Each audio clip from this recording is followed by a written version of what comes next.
네, 먼저 이제 지난주 자산시장에서는 무슨 일이에서요. 일단 이번 주에 들어오기 전에 86권가에서 이 점을 좀 보셨으면 한다라고 했던 거는 아무래도 6월 FOMC였습니다. 여기 이제 목요일 날 새벽 3시에 있었고요. 이 결과 어떤지는 뭐 조금 뒤에 한 꼭지를 따로 빼놨으니까는요. 거기서 한번 상세하게 다뤄보도록 하고요. 일단 한번 간단하게 지난주를 훑어보도록 하겠습니다. 제일 먼저 이제 14일 월요일에는 아무래도 이제 그 아주 중요한 행사를 앞두고 있으니까 좀 한산한 모습을 보였습니다. 대체적으로는 미국 시장 같은 경우 성장주가 오르고 가치주가 내리는, 그리고 금리 상승 수혜주가 내리고 금리 상승의 피해주가 오르는 모습을 보였습니다. 아무래도 이제 그 올 초부터 해가지고서 금리가 굉장히 빠르게 뛰었고 성장주하고 가치주 간의 괴리가 많이 벌어졌다 보니까 이번 FOMC에서 정말로 만약에 뭐 좀 강한 말을 한다면은 그게 어떻게 보면은 좀 금리 입장에서도 피크고 그 다음에 성장주, 가치주, 그러니까 가치주 입장에서도 좀 피크이지 않겠느냐라는 부분들이 좀 매매 작용을 했던 것 같습니다. 그래서 이제 다우는 빠졌는데 나스닥은 올랐었던 그런 하루였고요. 그 다음 이제 15일 화요일에 와가지고서는요. 한국에서는 이제 일단은 이제 금통위 의사록이 공개가 됐습니다. 이게 5월 27일 날 있었던 이제 하는 금통위였고요. 보시면 여기 이제 기사에 굉장히 잘 정리가 되어 있더라고요.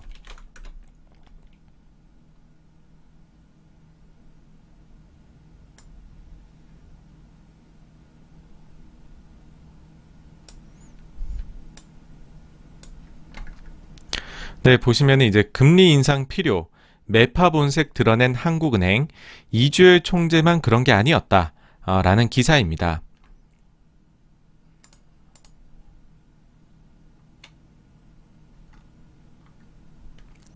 그래서 보시면은 이제 한국은행이 기준금리를 연내 인상할 것이란 전망이 힘을 얻고 있다. 인데 내부적으로도 그런 목소리가 나왔다는 거죠. 사실 일단 결과만 봤었을 때는 만장일치로 기준금리를 동결을 했지만은 상당수 위원들 사이에서는 이러한 완화적 통화 조치를 우리가 조정을 해야 한다. 뭐 이런 얘기가 있었다는 겁니다. 그 구체적인 걸 보시면요. 대다수 위원들이 저금리로 금융불안 우려가 커지고 있다는데 동의를 했다 하고요. 금리 인상 시점을 지나치게 미뤄서는 안 된다는 데도 뜻을 모았다라고 합니다. 여기 의사록을 보면 구체적으로는 한 금통위원은 경제 회복세가 확산됨에 따라서 금리 수준의 점진적 정상화가 필요하다고 말했다 하고요. 그리고 그 미래 금융 불안정의 소지를 줄여야 한다. 뭐 이런 걸 이유로 들었다라고 합니다. 사실 그전하고 많이 달라진 부분이 이런 것 같아요. 한 달 전만 해도 금융 안정에 무게를 둔 통화 정책을 운영해야 한다 정도로 어떻게 보면 조금 보수적인 표현을 썼는데 이게 굉장히 많이 달라졌다는 것이죠. 특히나 이제 총 7명의 금통위원 중에서 대다수가 전 세계적인 경기 회복세에 맞춰서 기준금리 인상을 더는 늦출 수 없다. 우리가 이제 좀 긴축 쪽을 하게 되면 아무래도 매파라고 얘기를 하죠. 뭐 그런 식으로 좀 나왔다라고 하는 겁니다. 그래서 여기 보시면은 어쨌든 이제 그런 좀 우리가 이제 금리를 정상화를 빠르게 해야 된다. 뭐 정상화 이런 표현들이 하여튼 많이 나와 있습니다. 그래서 이제 기사로는 이렇게 나왔는데 요거를 이제 저희가 한국은행에 가시면은요. 여러분들께서 요거 확인을 하실 수가 있습니다. 이게 보시면은 이제 금융통화위원회 의사록 여기에 보시면은 5월 27일 날에 했던 거가 6월 15일 날에 이렇게 올라온 것을 보실 수가 있습니다. 사실 이제 요거를 그렇게 해서 제가 파일을 뭐 보여드리고 공유를 하려고 뭐 요거를 가지고 온 거는 사실 아니고요. 왜냐하면 아까 기사에서 핵심 내용들은 다 훑어봤기 때문에 다만 이제 한 가지 드리고자 싶은 그 메시지는 뭐냐 하면 요게 이제 조회수인 거잖아요. 사실 이제 우리나라 금통위 의사록도 사실은 매우 중요한 거잖아요. 그리고 흔히들 하시는 말씀이 금융시장 굉장히 그 효율적으로 움직인다는 거죠. 내가 모르는 정보는 없고 사람들은 정말 다들 기민하게 움직이고 있고 모든 것들을 가격에 반영하려고 노력을 하고 있다라고들 얘기를 하지만 금통위 의사록을 펼쳐보신 분은 529명밖에 없다는 겁니다. 그 전화에도 보면 보통 한 1000뷰 정도가 나와요. 그러니까 생각보다 원 자료를 안 읽으신다 라는 얘기를 드리기 위해서 사실은 요 링크를 가지고 온 겁니다. 그래서 여러분들께서도 앞으로 투자하시면서 뭐 너무 그렇게 시장의 효율성이나 이런 거는 믿지 마시고요. 생각보다 사람들이 대충 보고서 투자를 한다는 점을 좀 방금 보여드렸던 자료를 보고서 생각하시면 어떨까 하는 그런 마음입니다. 저 이제 5월 달에 저희가 이제 사실 이제 86번가에서는 계속해가지고 연초부터 한국은행이 금리 인상을 시도할 것 같다라는 얘기를 드렸었는데요. 사실 지금 물가 자체도 예상치보다는 계속 높게 나오고 있고 그러다 보니까는 언론에서도 이주열 총재를 어떻게 보면은 계속 압박을 넣고 있는 상황이라고 생각을 해요. 그래서 이제 사실 요때도 이제 5월 27일 날에 혹시 서프라이즈가 나올 수 있는 거 아닐까, 혹은 요거 이제 회의록이 공개됐을 때 조금 서프라이즈한 면을 보이지 않을까라고 얘기를 드린 바 있죠. 그리고 지금 그때 당시에 이제 소비자 물가가 우리나라가 향후 어떻게 움직일 수 있을까 시뮬레이션도 보여드렸는데, 일단은 뭐 이와 흡사하게 지금 나오고 있습니다. 그래서 우리는 여기 이제 물가 안정 목표가 2%거든요. 근데 보시면은 이제 올해 하반기 내내 이걸 넘어가게 되겠죠. 그래서 좀 한국은행으로서는 부담스러울 것이다. 특히나 연간으로 보면 2%를 죄송합니다. 확실히 넘어가 가지고서 그런 이보다 더 나올 수도 있겠죠. 상황에 따라 다르겠지만은 그런 모습을 보이기 때문에 이런 상황에서는 한국은행이 조금 액션을 취할 수가 있을 것이다. 라고 얘기를 드린 바가 있습니다. 네. 그리고는 이제 여기에서 변수가 될 만한 점은 아무래도 크게 남은 임기와 선거라고 말씀도 드렸었죠. 이주열 총재께서 지금 임기가 2022년 3월 말까지입니다. 뭐 그 전에 뭐 차기가 누가 될지 임명이 되겠죠. 근데 중요한 것은 이제 차기 대통령 선거가 내년도 3월 9일에 있습니다. 그래서 지금 현실적으로는 이제 그 임명이 새롭게 안 되고 조금 딜레이가 될 가능성도 있다. 뭐 이런 것도 조심스럽게 점쳐지고 있는 상황입니다. 사실 이제 이주열 총재의 경우에는 무려 40년 만에 연임에 성공한 한국은행 총재이시거든요. 그러니까 보통의 경우에는 정권이 바뀔 때에 한국은행 총재도 교체가 되었었습니다. 근데 이번에는 유임이 되었던 사례였고 굉장히 희귀한 사례였었고, 그러면서 사실은 어떻게 보면 과격한 정책은 아무것도 나오지 않았던 그런 총재이기는 한데, 모르겠습니다. 이게 정치적인 공학으로 어떻게 흘러갈지. 경제학적으로 볼 때는 A라는 결과가 나야 되겠지만 정치공학은 또 좀 다른 거를 만들어내기도 하니까요. 그리고 이제 화요일에 미국하고 유럽 사이에 항공기 보조금 문제가 사실상 마무리되었다라는 이제 소식이 들려왔습니다. 이건 뭐냐면 이제 보잉하고 에어버스가 무려 17년간 이어진 무역 분쟁, 요거를 사실상 종결하기로 했다는 거죠. 뭐냐면 양측은 상대에 대한 보복 관세 부과를 5년 더 유예하기로 합의를 했다는 거고, 5년 정도가 더 유예가 되면은 그 사이에 뭔가 이제 뭐 현실적인 타협점이 나오지 않겠느냐, 뭐 이렇게 보는 겁니다. 요거는 이제 시작이 2004년도 미국이 제기하면서 시작이 되었고요. 그 다음에는 유럽이 맞소송을 걸면서 사태가 커졌습니다. 특히 이게 트럼프 정부 때에는요, 다른 품목으로까지 관세 전쟁이 번져나갔었던 일이 있었죠. 근데 사실 이제 이 부분은 조금 잘 해결이 되어 간다라고 느껴졌던 거는 이미 3월 달에 4개월 미루기로 합의가 된 바가 있습니다. 지금 요거를 사실 가지고 온 이유는 큰 틀에서 봤었을 때 하여튼 미국의 경우에는 지금 동맹국들과의 관계를 복원하기 위해 굉장히 노력을 하고 있다. 크게 봤을 때는 반중 전선을 굉장히 꾸려나가고 있는 그런 모양새이다 라는 거를 한번 또 말씀드리기 위해서 이 소식을 가져왔고요. 그리고는 이제 86번가에서 거의 한 2달 정도 전에 리나 칸이라는 분에 대해 가지고서 얘기를 드렸던 적이 있어요. 요분 같은 경우에 이제 연방무역위원회의 그 아주 젊은 나이에 위원으로 위촉이 된 데 이어서 요번에는 위원장으로 깜짝 임명이 되었다는 소식입니다. 근데 사실 이제 언론에서 깜짝이라고 표현을 쓰기는 했지만은 뭐 다들 이제 수장으로 지명될 것이다 라는 거는 처음에 FTC에 들어갈 때부터 생각을 했었죠. 뭐 보면은 이제 여기에는 나이가 32세로 나오네요. 굉장히 이제 어떻게 보면 약관의 나이로 지금 플랫폼 기업들에 대해 가지고서 특히나 반독점 규제 쪽으로 해서 좀 좀 규제를 한번 가할 것으로 예상이 되는 그런 분입니다. 요 분이 이제 유명한 이유는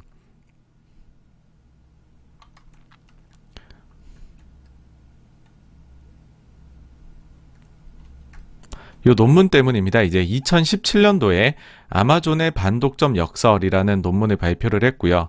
이게 이제 예의대 재학하던 시절에 썼던 논문인데, 이때 논문을 통해서 플랫폼을 선점한 IT 기업이 독점적 지배력을 강화하고 있지만 제도가 이를 뒤따라가지 못한다라고 지적을 했고요. 소비자에게 값싼 제품을 제공한다는 이유로 이들 기업을 규제하지 않으면 결국 소매 시장을 잠식해 플랫폼을 독식하게 될 것이다 라고 비판을 했습니다. 그러니까는 지금까지 우리가 봐왔던 독과점에 대한 시각과는 다른 시각을 가지고 있고, 이런 점들은 좀 빅테크 기업들한테 위협이 될 수 있는 부분이다. 인데 그 전에도 이 부분에 대해서 언급을 할 때에도 말씀을 드렸던 부분이, 사실은 이제 미국에서 이런 시도들이 있었죠. 과거 마이크로소프트에 대해서도 있었고. 근데 이런 시도들이 사실은 시간이 굉장히 오래 걸리는 일이고, 그리고 또 미국 경제에 해가 되지 않는 방향으로 최대한 해결을 하려고 하기 때문에 사실 이게 유의미하게 주가에, 빅테크 기업들 주가에 영향을 미치기는 어렵다라고 말씀드렸었는데, 역시나 이제 리나칸 위원장 임명 소식이 들려왔지만은 빅테크 기업들의 주가 변화는 굉장히 심드렁했다는 겁니다. 별 변화가 없었습니다. 그래서 요날도 조금 소강 상태로 증시가 흘러갔고요. 그 다음에 수요일 날에는 이제 크래프톤이 이제 IPO 자료가 좀 나왔습니다. 그러면서 이제 좀 언론들에서 뭐랄까요, 비판 아닌이 아니라 그냥 비판을 했죠. 크래프톤이 지금까지는 우리가 이제 중국에는 어떤 식으로 나간다, 여기에 대해서 말을 굉장히 아꼈었거든요. 사실 이제 한알령 때문에 우리나라 게임 업체들에 대해 가지고서 중국 내 판호가 안 나오는 상황에서 크래프톤은 실적이 너무 좋으니까 그러면은 화평정령이라고 해서 사실상 똑같은 게임을 지금 텐센트에서 내가지고서 서비스를 하고 있는데, 이거 지금 크래프톤이 수익 배분을 받고 있는 것이 아니냐라고 했는데, 그럴 때마다 이제 크래프톤에서 말을 아꼈습니다. 그러니까 이제 정말 형을 형이라 부를 수 없는 그런 상황적 요인이 당연히 있었겠죠, 그렇죠? 여기서 보시면요, 이런 내용이 나옵니다. 요번에 이제 증권신고서가 6월 16일 날 올라온 거고, 요 자료를 보고서 이제 기사들이 나온 거거든요. 여기에 이런 게 있죠. 자, 이처럼 시장 규모가 큰 중국 게임 시장을 공략하기 위하여 당사는 많은 노력을 기울이고 있습니다. 현재 당사는 중국 시장에서 텐센트가 개발하고 중국에 서비스하고 있는 화평정령에 대해 테크놀로지 서비스를 제공하고 수익 배분 구조에 따라 수수료를 받고 있습니다 라고 얘기를 한 거죠. 그러니까 수수료를 실제로 본인들이 수취를 하고 있다, 이거를 어떻게 보면은 밝힌 거죠, 여기서. 근데 그전에도 한번 슬쩍 말씀을 드렸지만은요, 어느 정도나 지금 크래프톤이 중국에서 매출을 올리고 있느냐, 요 부분을 사실 이제 자료에서는 보면은 그래요. 이게 이제 분기 보고서가 크래프톤 나오고 있거든요. 근데 보시면은 그냥 온라인, 모바일 요렇게 이제 나눠가지고 정보가 이제 제공이 되기 때문에 좀 알기가 어렵다라고 하는데, 여러분들 분기 보고서에서 주석 사항에 들어가셔가지고서요, 텐센트로 검색을 하시면은 자료가 나옵니다. 연결회사의 텐센트 테크놀로지와 당 분기 중 주요 거래 금액은 영업수익이 3,310억이었다라고 합니다. 네. 이게 뭔지는 이제 감이 오시죠, 그쵸? 네. 그렇게 보시면 됩니다. 참고로 요게 자료가 주어진 거는 크래프톤의 작년도 사업 보고서부터 요게 나왔습니다. 고전의 거는 보셔도 안 나옵니다. 그 전년도 사업 보고서 보시면, 자, 텐센트 테크놀로지와 당기 중 주요 거래 금액은 영업수익 1조 1,375억을 올렸다. 네, 입니다. 요만큼이 그거겠죠, 그쵸? 네, 그렇게 보시면 될 것 같아요. 네. 자, 그 다음에는 이제 원자재 관련 소식이 나온 건데요. 중국이 지금 원자재 가격 급등하는 걸 막기 위해 그러니까 원자재 시장을 두들겨 패기 위해 굉장히 노력을 하고 있습니다. 원자재 가격 급등에 대응하기 위해서 원자재 비축분을 시장에 풀기로 했다는 소식입니다. 정말 중국은 최선의 노력을 다하고 있고요. 여기에 대해서 의견은 변함이 없습니다. 단기적으로는 효과가 있을 겁니다. 분명히 뭐 아주 이제 규제를 하는 거니까. 근데 장기적으로는 시장을 이기는 정부가 없다라고 생각을 합니다. 그리고 이제 외교상에서는 바이든 대통령, 그 다음에 푸틴, 두 사람의 그 첫 정상회담이 있었습니다. 3시간 정도 했다고 하고요. 사실 이제 구체적으로 뭔가가 나온 건 없어요. 근데 양쪽이 이제 그 바이든 부임 이후에 좀 많이 으르렁 됐었죠. 근데 어쨌든 정상회담을 했다라는 것 자체는 뭐 저는 긍정적으로 생각합니다. 시작이 반이다라고 생각을 합니다. 그러고서는 이날 이제 밤을 넘겨 새벽 3시에 미국에서 6월 FOMC 결과가 발표가 됐는데요. 일단 시장은 이거를 매파적인 걸로 반응을 했습니다. 그래가지고서 보시면은 뭐 다른 거 특이사항보다는 미국채 10년물 금리가 무려 7bp나 올라갔다라는 겁니다. 크게 튀어가지고서 지난주만 해도 또 1.5를 뚫고 내려갔다가 이제는 또 1.569%까지 상승을 했습니다. 자, 이제 17일 목요일에 한국 증시는요, 보시면은 뭐 큰 내용은 없었어요. 큰 내용은 없었고 요런 게 있었죠. 한국은행이 발표를 했는데 600억 달러 규모의 한미 통화 수합을 3개월 연장하기로 했다. 원래는 이제 9월 30일에 만료가 될 예정이었으나 연말까지로 연장하기로 했다 해요. 이제 한미 통화 수합을 가지고서 조금 그 아전 인수격으로도 해석을 하신 경우들을 많이 봅니다. 뭐냐 하면은 우리나라가 이만큼이나 굉장히 중요한 그런 자리까지 올라갔다.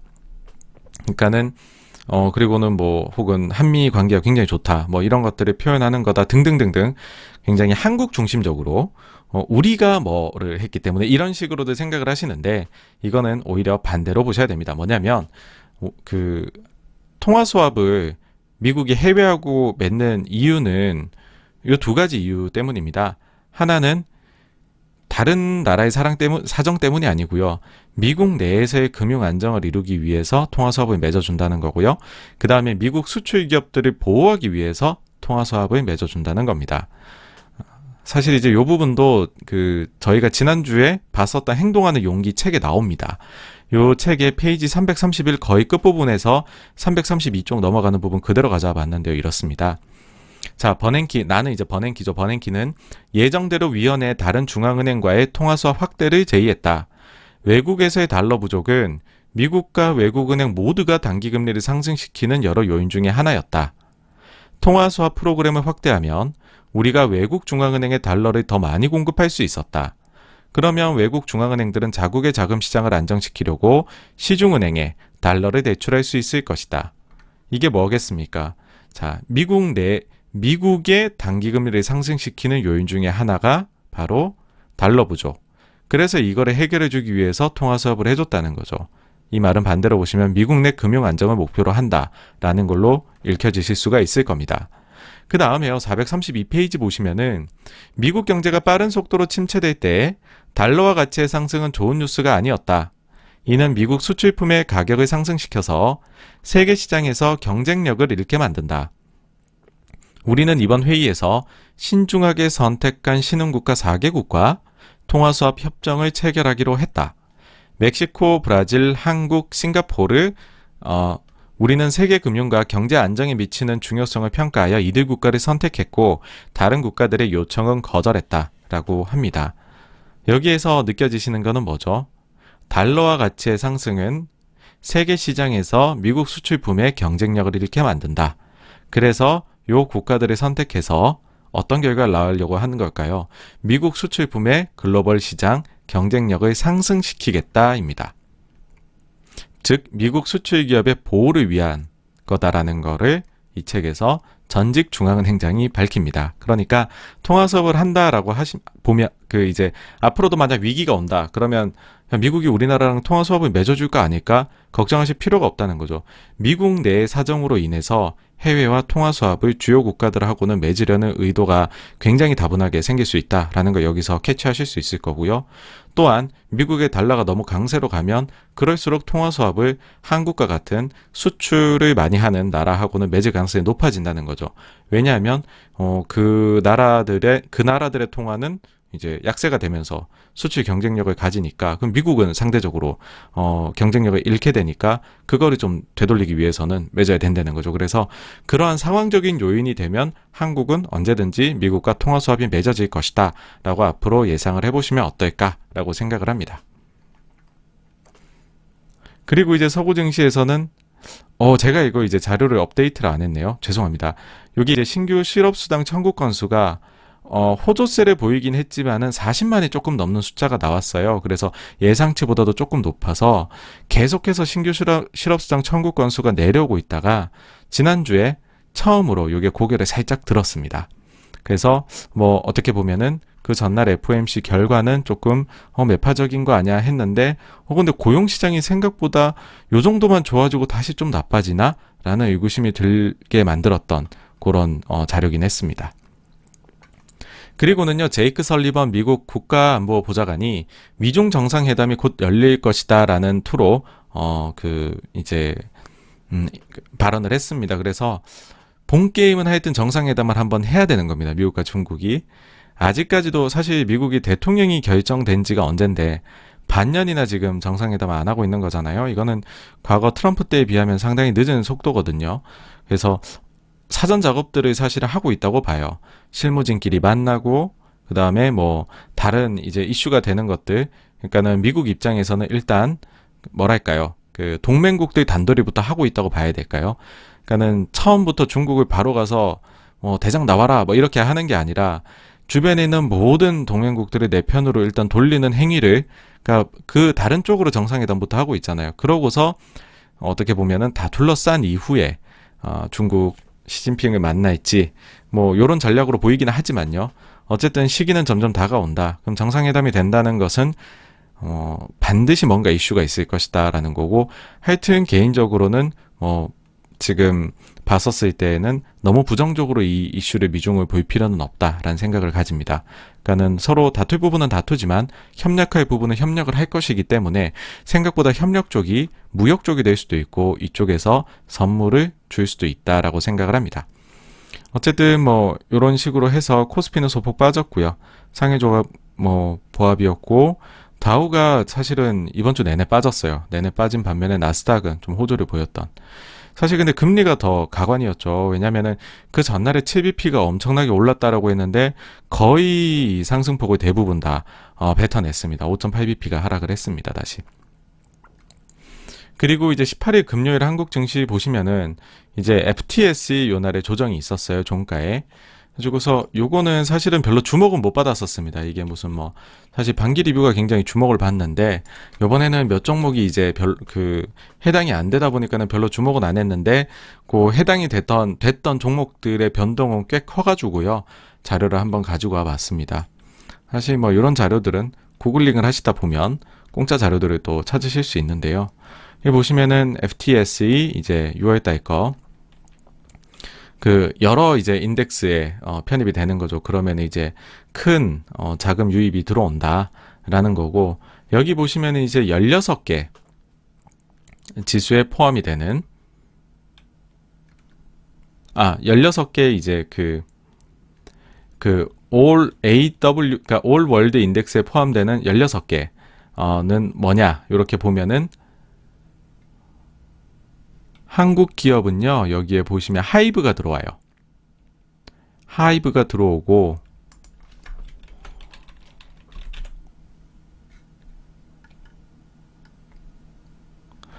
그 다음에 이제 All Country 인덱스에 들어가는 14가지는 보시면 솔루엠, 그 다음에 ESR 캔달 스퀘어 리츠가 들어오고요. 반대로 이제 빠지는 것도 있겠죠. 빠지는 거는 한국에서 이제 JW 홀딩스가 빠지는 걸로 나왔습니다. 그래서 이 네 종목을 한번 살펴보면은요. 자, 이제 하이브의 경우에 외국인의 요 세 가지는 이제 들어오는 것들이죠. 하이브, ESR, 그 다음에 솔로엠의 경우에는 외국인 지분 변동을 보시면은 하이브는 그 기간 동안 이게 이제 5월 21일 날 장 끝나고 발표됐는데 그러고 나서 지난 금요일까지 외국인 지분이 한 129만 주 정도가 순매수가 들어왔고요. ESR 캔달리츠는 반대로 108만 주 빠졌더라고요. 이건 좀 특이했고 솔로엠의 경우에는 외국인 지분이 30만 주밖에 없었는데 200만 주 이상 보유로 거의 한 195만 주 정도가 들어왔습니다. 반대로 이번에 편출이 있었던 JW 홀딩스는 약 16만 주 정도가 빠진 걸로 나왔어요.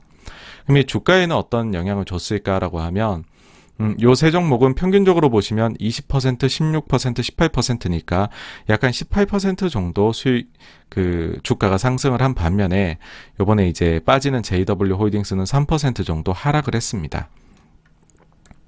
그리고 이제 그 종가에 어느 정도나 영향을 미쳤느냐 요번 지수 편입 편출로 인해 가지고서 보시면은 6월 18일 날에 종가에 들어왔던 그 종가 거래량이 그 종가 3시 30분 딱 한순간에만 하이브가 거의 한 34만 주가 들어왔어요. 이거는 최근 3개월 동안 평균 거래가 한 40만 주였거든요. 그러니까 하루치 거래가 종가에 그대로 들어왔다. 그 다음에 ESI 캔달스퀘어 리츠는 종가에 190만 주가 들어왔어요. 근데 3개월 동안 일평균 37만 주인데 어마어마한 양이 들어왔죠. 솔로엠의 경우에는 72만 주 들어왔는데 3개월 평균 일평균 거래량은 한 117만 주. 다들 상당히 유의미하게 들어왔다 그렇죠. 그래서 반대로 이제 JW 홀딩스는 종가에만 61만 주 정도가 이제 거래가 됐는데 평균적으로 일평균에는 한 19만 주 거래되니까 이것도 또 마이너스로 굉장히 크게 들어왔다라고 생각이 됩니다. 그래서 아마도 이제 이런 이슈를 보고서 미리 조금 요거를 샀다가 종가에 던진 그런 혹은 요거는 이제 미리 팔다가 종가에 살 수도 있고요. 어쨌든 그런 매매가 조금 있었지 않느냐. 근데 사실 이게 MSCI나 FTSE나 이런 것들 뭐 편출될 때 이만큼 좀 극명하게 그 상관관계가 맞아떨어지는 경우는 사실은 잘은 없거든요. 평균 해보면 끽해봐야 뭐 4, 5% 뭐 플러스 마이너스가 존재해야 되는데 이거는 거의 뭐 20% 가까운 플러스가 났으니까 뭐 요런 이제 수급적인 요인이 요 종목들에는 좀 반영이 된 부분이 있는 것 같다라는 걸 좀 참고하셨으면 해서 가지고 왔습니다. 그리고 이제 서구 증시로 가면은요. 이날이 역대급 만기일이었습니다. 이제 내마녀라고 하죠. 쿼드러플 위칭데이였거든요. 이제 네 가지가 뭐냐 하면 개별 주식의 옵션하고 선물 만기일이었고 그 다음에 이제 그 지수의 옵션과 선물의 만기일이 네 가지가 다 겹쳤다는 것입니다. 특히 이 중에서 문제가 된 부분은 개별 주식 옵션이었고요. 개별 주식 옵션의 경우에 이번 만기가 역대 두 번째로 큰 만기였다라고 해요. 그러니까는 이제 8,180억 달러였다고 하고 이거는 그때 게임스탑이나 이런 밈 주식들이 뭐 정말 투더문 하고 있던 엄청나게 올라가고 있던 그런 시기. 그러니까 이제 시장이 굉장히 관심을 받던 시기죠. 그 시기에 이어서 두 번째로 많았던 개별 주식 옵션의 만기일이었다. 그래서 역시나 이거는 이제 큰 변동성을 암시하고 있다라고 미리들 얘기들을 했었었고요. 사실 이날은 좀 마이너스 쪽으로 좀 변동이 생겼죠, 그렇죠?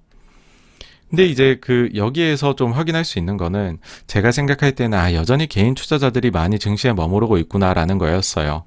그러니까는 연초에 이런 말들을 했었죠. 이제 게임스탑 같은 것들이 무너지면서 이러면은 실망한 개인 투자자들이 많이 떠날 거야 라는 생각을 했었고 또 이제 현실적으로 암호화폐 쪽에도 개인 투자자들이 많이 투자하고 있는데 이쪽이 또 하락하면 그럼 주식 팔아가지고서 뭐 이걸 사든지 해야지. 그러면서 이제 또 개인 투자자들이 암호화폐 시장하고 연동이 돼가지고 많이 떠나지 않을까라고들 이렇게 생각을 했었죠. 저도 사실 이런 생각을 처음에 했었어요. 근데 최근에 이제 나오는 자료들을 보면 여기 이제 연한 파란색 선 보이세요? 거의 일정합니다. 80% 내외에서 왔다 갔다 하고 있죠. 이게 이제 어떤 거냐 하면은 이제 소규모 옵션 거래하는 그 사람들의 비중입니다. 거의 변동이 없죠. 지금 1월하고. 사실 이제 소규모 옵션, 요거는 뭐 이제 개인들이 하는 걸 거잖아요. 그러니까 개인들이 여전히 안 떠나고 남아서 잘하고 있다는 거고요. 그 다음에 여기 아주 이제 연한 녹색 선, 요거 같은 경우에 이제 요건 이제 옵션이 아니라 실제로 이제 거래하는 거, 실물 주식, 그 비중인데 요것도 뭐 거의 일정하게 유지가 되고 있습니다. 그러니까 만약에 뭐 개인 투자자들이 떠났다라고 하면 이런 선들이 훅훅 빠졌겠죠. 그렇죠? 근데 그게 아니다라는 거고요. 그 점을 더 명확하게 보여주는 건 이거 같아요. 그러니까 개인 투자자들이 미국 이제 그 거래에서 차지하는 비중인데 사실 이제 한국하고 다르게 미국 시장이나 이런 데들은 뭐 기관 투자자들의 장입니다. 그래서 개인 투자자 비중이 낮죠. 보시면은 15%를 채 넘기가 좀 힘든 그런 시장이에요. 근데 작년도에 뭐 사실은 이제 로빈후드도 있었고 그 다음에 수수료 무료 경쟁도 있고 하면서 확 올라왔죠. 그리고 올해 지금 이게 1분기 자료인데 이렇게 올라왔습니다. 그러니까는 요 부분이 여전히 안 내려가고 있다. 그러니까 어떤 이야기냐 하면은 개인 투자자들이 작년부터 해가지고 급속히 유입이 됐고 이 사람들이 여전히 시장에 그대로 남아 있는 걸로 보인다는 겁니다. 뭐 이제 개인적으로는요 사실 그런 생각을 해요. 이게 뭐 나쁜 얘기를 해가지고서 이제 주식을 저희가 도박이라고 얘기를 하는데 그럼 진짜 도박이라고 봤을 때 도박장에 한 번 사람을 끌어들이기가 어렵지 한 번 도박장에 발을 들인 사람은 사실 그 돈을 정말 큰 돈을 벌거나 아니면 그 돈을 다 잃을 때까지는 그 도박장을 떠나기가 쉽지가 않거든요. 지금 이게 2020년부터는 아마 저는 그런 상황이 된 게 아닌가 싶고요. 이 오랜 기간 동안 사실 개인 투자자들이 안 들어오고 있었던 거잖아요. 근데 한번 들어왔다면 이것도 생각보다는 남아서 볼륨을 키워주는 역할로 오랫동안 남아있을 수도 있다라고 생각합니다. 그 사실 이제 금요일 날에 뭐랄까요? 주인공은 제임스 블라드였죠. 제임스 블라드가 장전에 이런 이야기를 했었습니다. 파월 의장은 공식적으로 이번 회의에서 테이퍼링 논의를 시작했다라고 발언을 했고요. 그러니까 매파적으로 보이시죠? 그리고 나는 내년도 금리 인상에 투표했다. 점도표를 찍었다. 뭐 이런 식으로 표현을 했습니다. 그러면서 이제 제임스 블라드 발언이 나오면서부터 시장이 좀 급전직하를 하기 시작했고 이거를 별로 회복을 못하고 그 증시가 끝이 났습니다. 그 보시면 이제 금요일에는 쿼드러플 위칭 데이도 있었고 제임스 블라드의 매파적인 발언도 있었고 하면서 이제 증시들이 좀 뭐 1% 정도씩 1% 이상 이렇게 하락을 했고요. 그리고 미국채 10년물 금리는 근데 빠졌어요. 그렇죠? 6.1bp나 빠졌습니다. 그래서 FOMC 이전으로 다시 돌아갔어요. 금리는. 자, 매번 이제 미국채 10년물의 50일선을 보여드리고 있어요. 그러니까는 이제 50일선이 기술적 지표에서는 꽤나 이제 유의미한 지표이고 미국채 10년물이 지금 거기서 왔다 갔다 하고 있기 때문에 보여드린 건데 연초 이후부터 해가지고서는 쭉 달려왔다가 3월에 정점을 찍고는 내려오고 있었습니다. 그러고서 51선에서 왔다 갔다 하다가 이제 FOMC를 앞두고 전주에 과도했던 국채 숏 포지션들이 풀려나가면서 미리 이제 숏커버를 했었죠. 내려갔다가 매파적인 FOMC를 보고서 오르는 듯 했지만 51선 터치를 땅땅 하고는 뚫지 못하고 뚝뚝 내려오고 있습니다. 그래서 이 부분이 기술적으로 봤을 때는 어떠하냐 라고 보시면은요. 요거 이제 더 시계를 이제 길게 해서 본 거거든요. 보시면은 대충 한 요 정도 선에서 일단은 좀 이제 거래들이 있었죠. 그쵸? 요쪽에 상당히 머물렀던 구간이 있으니까. 그래서 이게 거의 요 구간의 하단에 들어와 있기는 합니다. 그러니까 저는 개인적으로는 이제 뭐 그렇다고 해서 이게 다시 이렇게 내려가느냐 가까운 시일 안에 그러기에는 지금 인플레가 나오는 것들을 봐야 되기 때문에 그럴 리는 없다고 보고요. 일단은 인플레는 일시적이라 믿어주고 그렇다고 해가지고서 금리가 오르기에는 또 이제 일시적이라 믿어주니까는 좀 내려오고 그렇다고 인플레가 전혀 막 완전히 안도하기에는 높게 나올 수도 있는 거잖아요. 그러니까는 적당히 박스권에 들어가지 않을까라고 생각을 합니다. 그리고 여기서 이제 어떤 분들은 이런 것도 보시더라고요. 2월 달에 보시면은 갭이 하나 있어요. 그러니까 차트 보실 때 그런 분들 계시잖아요. 갭은 반드시 메운다. 그래서 요 선까지도 금리가 떨어질 수 있는 가능성 우리 염두에 둬야 된다. 그러니까 여기 이제 1.2에서 1.3을 하루 만에 뚫고 올라간 거거든요. 이날. 하루 만에. 그러니까는 그 미국제 10년물은요. 1.2하고 1.3 사이에서는 거래가 별로 없었어요. 바로 뚫고 올라가 버리기 때문에.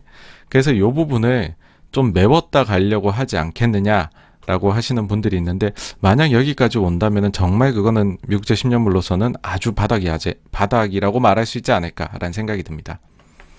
어쨌든 미국채 10년물 금리의 경우에는 뭐 전 두 가지 이유였던 것 같아요. 이제 과도했던 숏 포지션의 청산이 진행 중인 것 같다.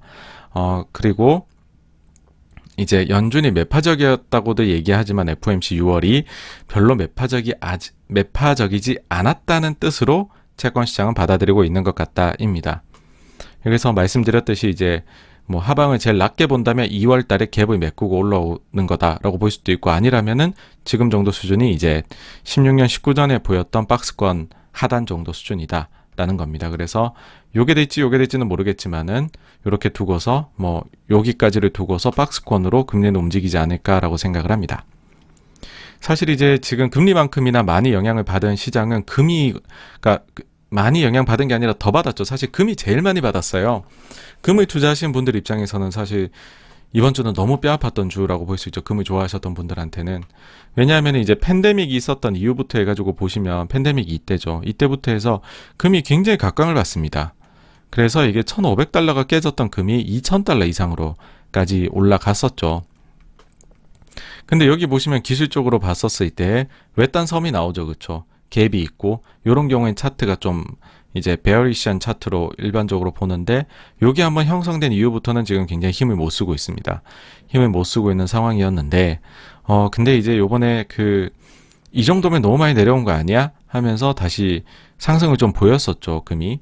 그러니까 이때는 사실은 이제 달러하고도 지금 인덱스하고도 뭐 연동이 되는 부분인데, 요런 부분이 나오다가 요번에 있었던 FOMC에서 좀 매파적이다라고 얘기를 해버리니까는, 그러면 금이 대체제가 되긴 어렵구나 라고 하면서 이날만 거의 한 5% 정도 빠졌죠. 그쵸? 목요일 날에. 그러면서 금이 좀 많이 빠졌었던 그런 한 주였습니다. 반대로 이제 달러 인덱스는 바닥까지 이제 근접을 했다가 다시 또 좀 급등을 하는 지금 모양새를 보이고 있습니다. 그러니까는 사실 이번 증시의 지금 특징입니다. 뭐냐 하면은 한쪽 방향으로 과격하게 배팅을 하며 그걸 가만히 놔두질 않더라고요.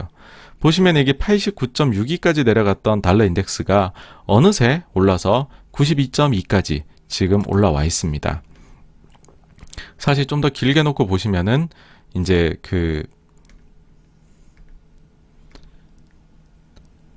요거 이제 팬데믹 때 굉장히 달러 인덱스가 올랐었던 거죠. 그러다가는 쭉쭉쭉쭉 이제 그 이후에 내려오고, 그 다음에 바이든 대통령 시기 이제 취임하고 요때부터 해서는 저점 찍고, 뭐 사실 이때만 해도 뭐 달러 엄청 약할 거야 라는 얘기들을 많이 했었는데, 반대로 달러가 올라갔었죠. 그러다가 달러가 다시 많이 내려왔다가 다시 올라가는, 그러니까는 뭐 달러 엄청 나쁠 거야, 엄청 좋을 거야, 모든 것들이 조금은 막혀 있었던 상황입니다. 그래서 역시나 좀 어떤 말씀을 드리고 싶으냐 하면은, 이걸 보고 또 그러실 수가 있어요. 이게 은근히 쌍바닥이 나오고 여기서 뭔가 조금 더 올라가면 힘을 받고 가지 않을까 라고 하실 수도 있습니다만은, 제가 볼 때는 지금 외생 변수들에서 큰 배팅은 저 개인적으로 하여튼 비추천입니다. 예. 총평을 해보면은 코스피 하루 빠지긴 했는데 어쨌든 코스피가 신고가 지금 왔죠. 그쵸? 근데 굉장히 조용합니다. 코스피가 다시 신고가를 뚫었는데 좀 그런 생각이 들어요. 많은 비관론들이 있었어요. 연초에는 개인들이 너무 사서 시장이 무너질 거야. 비트코인 빠지면 시장 무너질 것 같은데, 게임스탑 같은 밈 주식 봐봐. 저런 것들 빠지면 개인들 못 버텨. 시장 무너져. 연준이 테이퍼링 신호주면 버틸 것 같아. 시장 무너져. 테슬라 빠지면 테슬라의 개인 투자 얼마나 들어갔겠어? 시장 무너지지. 국민연금이 많이 팔아야 된대. 파니까는 시장이 무너지지 않겠어? 라고 했는데 이 모든 것들을 지워버리고 증시가 신고가로 다시 왔습니다. 그러니까는 하여튼 드리고 싶은 이야기는 너무 세상을 비관적으로 보시지는 마시자. 비관적으로 봐야 될 때들은 보통 경우는 따로 있다. 예, 그거는 다른 좀 사실 하락론에 저희가 끌리기 쉬워요. 저도 사실은 되게 뭐랄까요, 이거를 자료를 자극적으로 만들려면 하락론을 굉장히 가져와서 항상 안 좋은 거는 있거든요. 어느 시장에서나 어떤 상황의 시장에서도요. 가져올 수 있겠지만 뭐 대체로 맑은 눈을 유지하려고 합니다. 그게 좋더라고요. 반대로 이제 코스피와는 반대로 지금 다우는 하염없이 빠졌어요. 지난주에. 그래서 가치주 랠리가 종지부를 찍는 거 아니냐라는 얘기를 또 한 주 만에 벌써 하는 곳들이 나오더라고요. 근데 이제 제가 봤었을 때는 FOMC를 너무 이제 매파적으로 보지를 않는다면, 그렇다라면은 뭐 시장에 대해 가지고서 안 좋은 시각을 가진다든지 혹은 이제 뭐 가치주 랠리가 벌써 끝난 거 아니냐라든지 이런 식으로 좀 뭐랄까 일종의 비관론은 조금 안 가질 수 있는 거 아니냐. 그러니까 너무 매파적이었던 시각만 버린다면 좀 시선을 긍정적으로 가져갈 수 있지 않겠는가라는 거를 좀 총평으로 드리고 싶습니다. 다음 주는 보시면은요. 일단은 수요일 새벽 3시에 제롬 파월 의장의 증언이 있습니다. FOMC 이후에 또 뭔가 추가적인 단서를 줄지 기대가 되고요. 뭐 아무것도 없을 수도 있지만은요.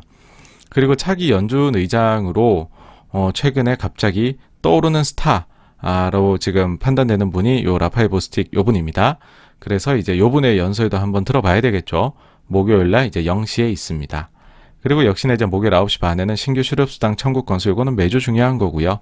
그리고 금요일 밤 9시 30분에는 연준이 중요하게 보는 PC 물가지수가 이제 나오게 됩니다. 자, 이제 향후에 대한 이제 전망 부분을 조금 더 이제 몇 가지 자료를 가지고 말씀을 드리자면은요. 일단은 전반적으로 지금 미국하고 중국 경제 지표는 좀 슬로우해지고 있습니다. 무슨 얘기냐 하면은 예를 들어 이제 미국 소매 판매가 전달 대비해서 예상치는 마이너스 0.8%였는데 실제 발표치는 마이너스 1.3%로 좀 더 나쁘게 나왔다는 거죠. 엠파이어 스테이트 지수가 이제 예상치는 22.7인데 이보다 낮은 17.4 뭐 이런 게 나온 거죠. 주택시장 지수도 보시면 예상치는 83이었는데 81 막 이렇게 나오는 거죠. 그러니까 예상치보다 뭐가 자꾸 조금씩 낮게 나와요. 중국은 사실 한 2, 3주 전부터 이러고 있는 상황이거든요. 그러다 보니까는 사실 그렇다고 이게 절대적으로 지표가 나쁘냐 하면은 뭐 그렇지는 또 않아요. 지표들은 또 절대적으로는 괜찮은 것들이 많아요. 이게 뭐냐면 회복은 하고 있지만 시장의 기대가 좀 더 앞서 나갔던 부분들이 지금 있는 것 같다는 거죠. 그러다 보니까는 이제 중국하고 미국에서 조금은 그러면은 주식시장이 가는 속도를 좀 늦춰야 하냐라는 얘기가 나올 수 있다는 건데, 근데 사실 상대적으로 지금 경기의 강도가 살아있는 한국이나 이런 데들은 또 증시가 좋습니다. 신흥국들은. 그런 데들에 있어 가지고서는 뭐 아직까지는 여기는 뭐 예상치나 아니면은 뭐 절대적인 수치나 이런 것들이 다들 뭐 좀 증시 아직은 우호적인 수준이 아닌가라고 생각을 하고요. 그리고 저 개인적으로는 인플레이션의 지금 병목 구간도 해소되어 가고 있는 것, 이런 부분들도 향후에 좀 기대해 볼 수 있는 것이라고 보고 있고요. 그리고는 이제 고용 쪽도 최근에 사실 고용이 절대적으로 월간 고용 지표에서는 좀 좋은 모습은 아니었어요. 시장 기대보다. 근데 다음 달부터는 리오프닝이, 그러니까 그 경제 재개방이 본격적으로 되어 가면서 이게 좀 폭발할 수도 있지 않을까. 그러면은 요 부분도 일단은 뭐랄까요? 경제가 좋아진다는 걸 보여줄 수 있으니까. 근데 요것도 이제 양면이 있기는 합니다. 이게 너무 좋아지면 또 좀 그런 게 있는데, 어쨌든지 간에 요게 좀 좋아지게 되면은 뭐 수준에 따라 다르겠지만은 뭐 너무 높지 않은 수준이라면은 경제는 좋을 수 있다. 특히 증시는 좋을 수 있다라는 생각을 가지고 있고요. 그 다음에는 한 가지 이제 좀 눈여겨보셔야 될 점은 결국엔 금리입니다. 왜 금리를 눈여겨보시라라고 말씀을 드리냐면, 글로벌에서 뭐 국민연금 예를 들면 쉬워요. 굉장히 큰 자금을 운영하는, 또 굉장히 이제 롱 중심으로 운영하는 곳들 경우에는 좀 자산군을 나눠서 투자를 하죠. 국내냐 해외냐, 그리고 그 시장 나눈 뒤에는 주식에 넣을 거냐, 아니면 채권에 넣을 거냐, 뭐 대체 투자 자산 같은 데 투자를 할 것이냐 결정을 하는 거죠. 그래서 만약에 이제 요런 경우들이죠. 작년 말 대비해서 보시면 주식 시장이 다 좋았어요. 그렇죠? 뭐 다 많이 올랐죠. 1분기에 다 많이 올랐는데 미국채 금리는 보시면은 급등을 했어요. 작년 말이 0.916이었는데 꿈 같은 숫자죠, 지금 보면. 근데 3월 말에는 1.746까지 10년물 금리가 무려 0.83%나 상승을 했습니다. 83bp가 상승을 했죠. 그러다 보니까는 그 채권에서 엄청나게 손실이 났을 거죠. 그쵸? 근데 주식에선 이익이 났다? 그러니까는 글로벌 롱펀드들이 분기 말 포트 재조정을 하면서 당시에 주식을 많이 팔았었습니다. 반대로 이제 그 돈으로 낮아진 채권 비중을 다시 채우려고 노력을 했었죠. 근데 3월 말에서 지금 6월 말 최근에 갑자기 금리가 내려왔다고 아까 여기서 보여드렸잖아요. 그렇죠? 최근에 금리가 3월 말에 기점으로 해서 쭉 내려오고 있죠. 만약 이대로 끝나면 어떤 일이 발생하느냐 하면은 이번에는 반대가 되는 거죠. 금리가 1.746에서 1.45로 지금 30bp가 떨어졌습니다. 그러면은 3월 말에 맞춰둔 채권 비중이 올라가게 되겠죠. 채권 가격이 상승을 하니까. 그러면 주식시장도 조금 오르기는 했지만 이게 어느 정도 수준으로 주가가 금리가 내려갈지 모르겠어요.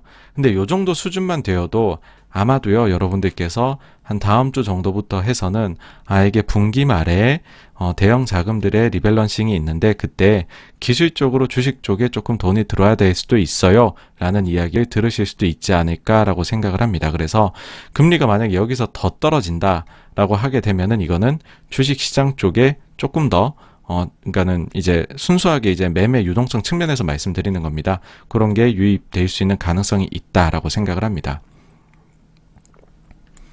근데 사실 이런 식으로요, 보시면은 이제 뭐 그런 거잖아요.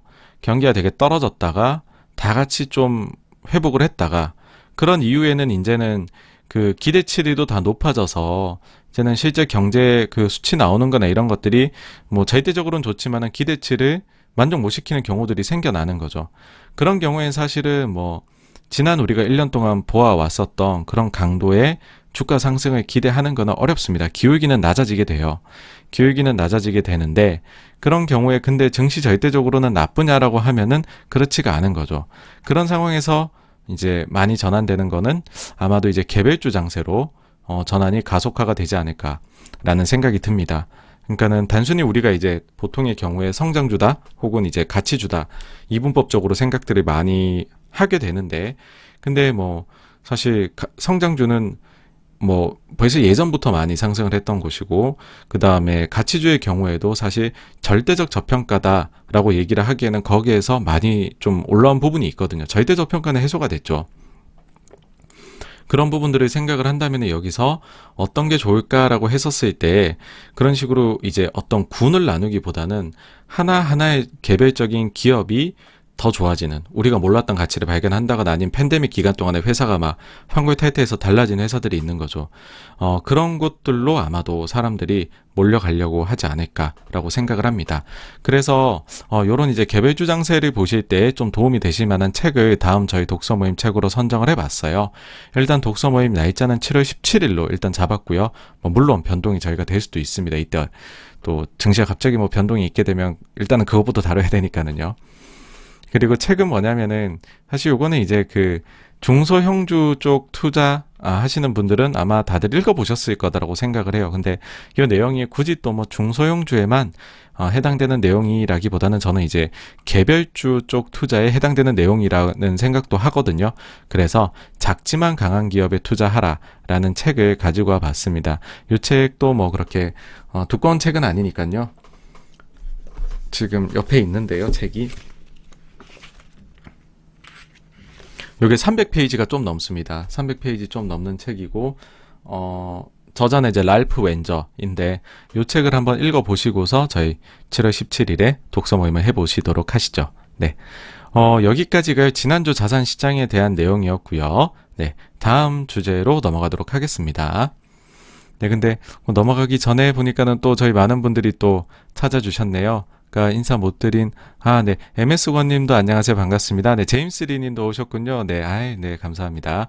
네, 최진호님, 안나키님, JM님 모두 감사드리고요. 그리고 네, 힙합핀 이창민님도 네, 감사드리고요. 저희 그 행파맨 행정사님도 안녕하세요, 반갑습니다. 정홍혜님도 오셨군요, 반갑고요. 한상현님도 네, 너무 반갑습니다. 네, 안녕하세요. 자유인님, 정유진님, 그리고 멸치사장님. C나파님 모두 오늘 참여해주셔서 감사합니다. 저희 그 ADJ 볼님도 오셨군요. 네, 안녕하세요. 니몽이님 또 오늘 엔터 말씀 많이 드려야 될 것 같고요. 고릴라님, 조님, 네, 모두 감사합니다. 네. 저희 이재원님, 그리고 제가 요 한자를 잘 못 읽어서 중간에가 무슨 글자죠? 네, 어쨌든 네, 안녕하세요, 반갑습니다. 그리고 권정원님 하고요. 소판돈 1000만원님도 안녕하세요, 반갑습니다. 네, 감나무님도 오셨군요. 안녕하세요. 네, 네, 모두 반갑고요. YG 구학님도 안녕하세요. YC 구학님도 안녕하세요, 반갑습니다. 네, 또 뵙게 되니까 너무 반갑고 좋네요. 네. 저희 그러면은 이제 두 번째 6월 FOMC 내용으로 사실 어떻게 보면은 뭐 오늘의 하이라이트라고 할 수 있겠죠. 빨간 글씨로도 해놨는데요. 요 주제로 넘어가도록 하겠습니다.